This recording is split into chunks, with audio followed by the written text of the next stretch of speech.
జరిగిపోతుందో చూద్దాం.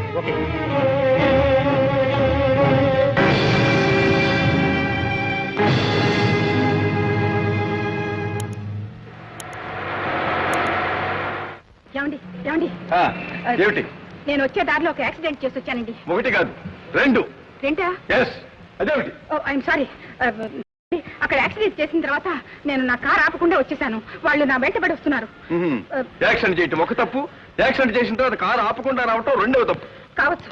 కానీ అక్కడ కారు ఆపితే వాళ్ళు ఏదైనా గొడవ చేస్తారని భయపడి వచ్చేసేసాను. ఇప్పుడు వాళ్ళు వస్తే వాళ్ళకి ఏదైనా కొంచెం సర్ది చెప్పి పంపించేసేయండి. అయితే తమ తరఫున వకాల్తా తీసుకుని వాదించాలి అంటారు. ఎలాగైనా అనుకోండి. వాళ్ళు వచ్చేస్తున్నారు.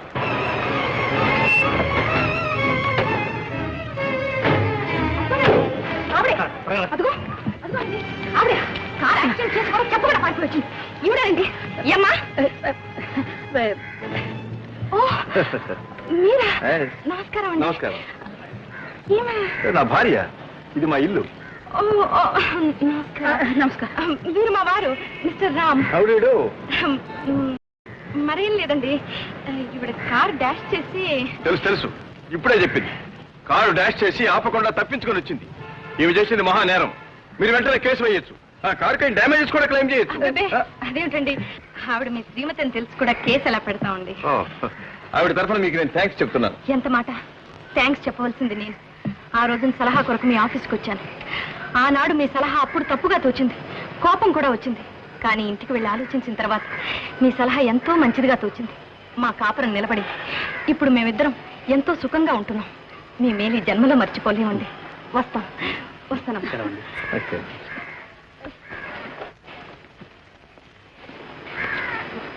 అమ్మయ్యా, పెద్ద గండం తప్పించారు. అవును, ఆవిడకి మీరేదో సలహా ఇచ్చారని థ్యాంక్స్ చెప్తోంది. ఏం సలహా ఇచ్చారు? ఒకరోజు ఆవిడ భర్తకు విడాకులు ఇవ్వాలని నా ఆఫీస్కి వచ్చింది. వివాహం అంటే అంత తేలిగ్గా విడదీసుకునే వ్యవహారం కాదు. భార్యాభర్తల పవిత్ర జీవిత బంధం అని నేను గట్టిగా చెప్పి పంపించాను.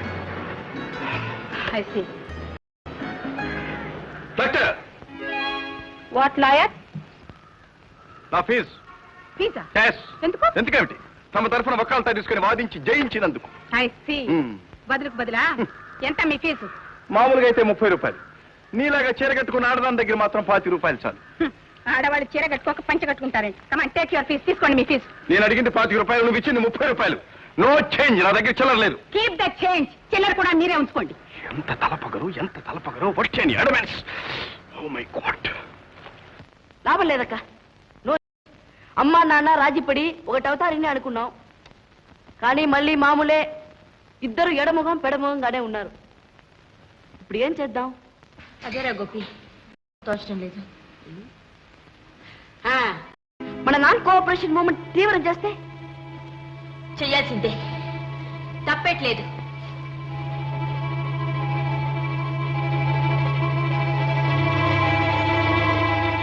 గోపి,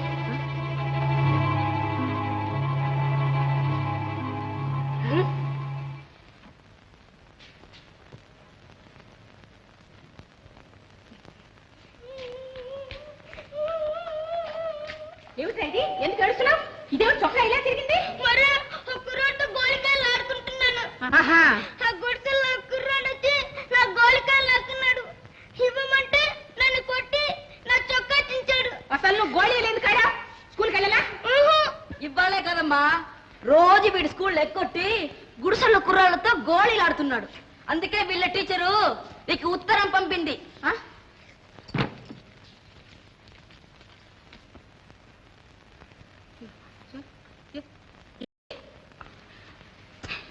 ఎరా, స్కూల్ ఎగ్గొట్టి అల్లా చిల్లరగా తిరుగుతూ గోళీలు ఆడతావా? ఏమైందిరా నీకు? ఎందుకు చదవడం లేదు? నన్నేం చెప్తామా? ఇంత ముందు నాన్న పాఠాలు చెప్పేవాడు. ఇప్పుడు నిన్ను అడిగితే నువ్వు చెప్పడం లేదు.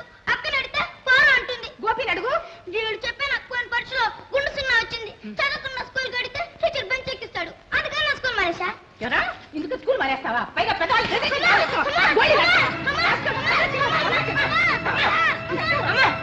ఎందుకమ్మా వాడి? వాడు స్కూల్ కు వెళ్ళడం లేదంటే తప్పు వాడిది కాదు, నీది. నాది. ఏమిటా వాగుడు? మాట్లాడుతున్నావో తెలుసా? తెలుసమ్మా, మా అమ్మతో మాట్లాడుతున్నా.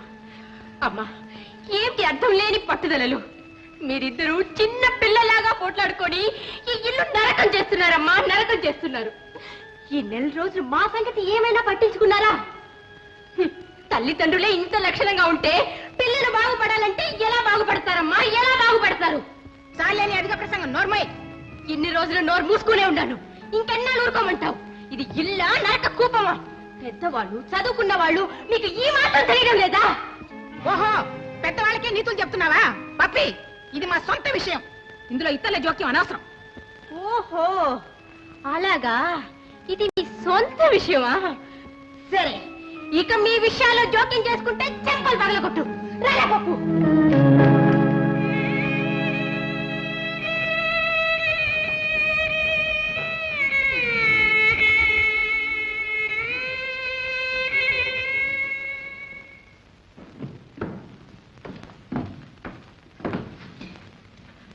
ఏమిట్రా అది? ఏం లేదు నాన్న, ఏమి లేకపోతే దాస్తా ఏమిట్రా? Register letter. రిజిస్టర్ ఎట్లా? ఎవరికి? తెలీదు, పప్పి అర్జెంట్ గా పోస్ట్ చేసామంది. అర్జెంట్ గా పోస్ట్ చేసిరామంట. ఏది ఇస్తుందో? వద్దు నాన్న, పప్పి ఎవరికి చూపుతున్నది. నాకు కూడా పర్లేదు, ఎవరా? వద్దు నాన్న, పప్పి తిట్టోంది. ఎవరంటుంటే? వద్దు నాన్న, పప్పు చంపేసింది. వద్దు, చెప్పొద్దు నాన్న. అయ్యో చెప్పొద్దు, అయ్యో చింపేశారే.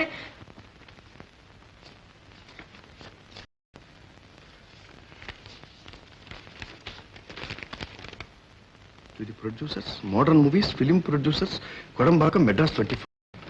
డియర్ ప్రొడ్యూసర్, మీరు తీయబోయే చిత్రంలో కొత్త నటినట్లు కావాలని పేపర్లో ప్రకటన చూశాను. ఇందులో నా ఫొటోస్ పంపుతున్నాను. నేను చాలా అందంగా ఉంటాను. బరువు 105 పౌండ్లు, చెస్ట్. తల్లిదండ్రులు ఉన్నారు, కానీ వారు ఒక వారం రోజుల్లో విడాకులు పొందబోతున్నారు. అందువల్ల వారి అనుమతి అవసరం లేదు. ఏమిటిది? చదవలేదా? చదివాను, చదివి అడుగుతున్నాను. ఎవరికి అప్లికేషన్ రాశావు? నేను ఎవరిని అడగాలి? పప్పి, చదువుకున్న పిల్లలు సినిమాలో చేరతానని సినిమా కంపెనీకి అప్లికేషన్ రాయడానికి నీకు సిగ్గు లేదు? నేనెందుకు సిగ్గుపడాలి?